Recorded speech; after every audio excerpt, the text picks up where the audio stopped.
Stranger Things 2 did a lot of things right, but they did a couple things wrong, so we have to harp on it.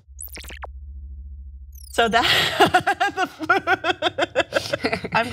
we are literally the internet. I speak the truth at the top, and then we get to it. So in episode 1, you don't need to have seen very much at all to know this part.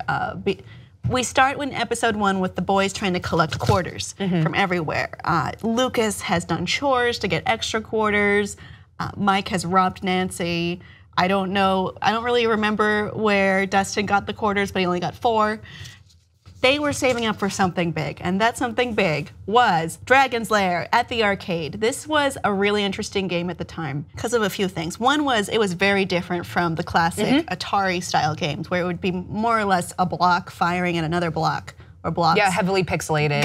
Yeah. And this was a fully animated Don Bluth, fresh off of his success of Secrets of NIMH starring Wil Wheaton, making an animated game that didn't look anything like a game. So it was this whole different thing. It was on Laserdisc, which was super fancy. Wow. My dad really thought those were gonna take off. I've only ever seen a Laserdisc once in my life. Oh, really? And it was big. I don't know what else to say. The animation for this is still beautiful because I was looking back. It still holds up. That's insane. Yeah. It's like on par with stuff that I see today. But here's the part that's wrong. Okay. It was hard as hell. Yeah. So basically what you needed to do, it was not so much of a game as much as it was animated scenes that you had to it was kind of like the QuickTime events that are in games now where you have to hit one of the buttons or one of the arrow keys to do something very quickly at precisely the right time. There's usually a little leeway, but not in this game. If you were a millisecond off, your character would be so dead. So most of the game, most of your experience would probably be watching your character die, and then they'd have to get to the right death scene on the Laserdisc, so it would take some time and wear out the Laserdisc, and a lot of times these games didn't work so well after some time. It had been out for a year by the time Stranger Things got there in October of 1984.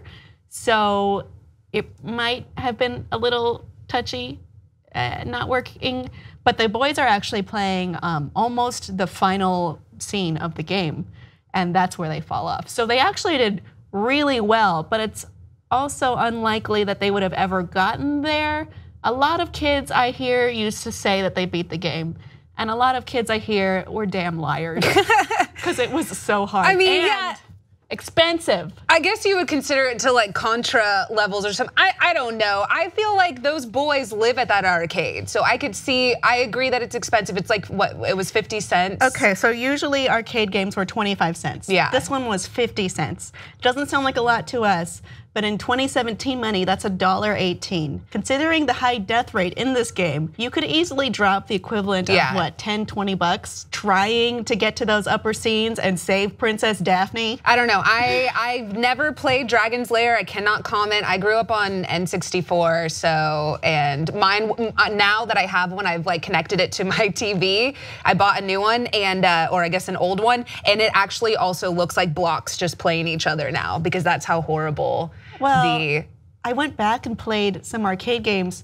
They're so much harder than what I'm used to in modern gaming. Have we been coddled? Was it just always that hard in the SNES and arcade, 80s arcade era? Because it's so hard. And all the money you're spending. I remember playing Moonwalker distinctly at the movie theater in my town. I remember all the top scores said MJ, so either Michael Jackson was doing really well or nobody got on the top scoreboard because it was so hard.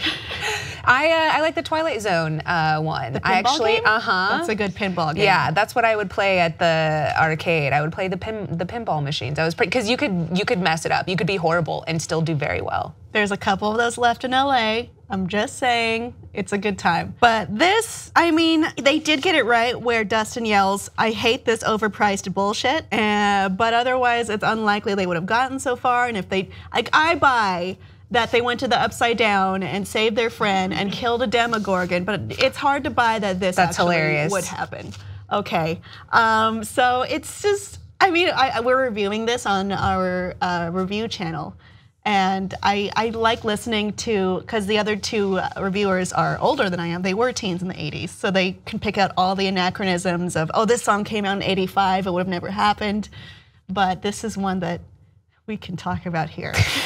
Audience, have you ever played Dragon's Lair? Was it, did you get to the final level? Are you lying? Please let us know below, and please like and subscribe for more.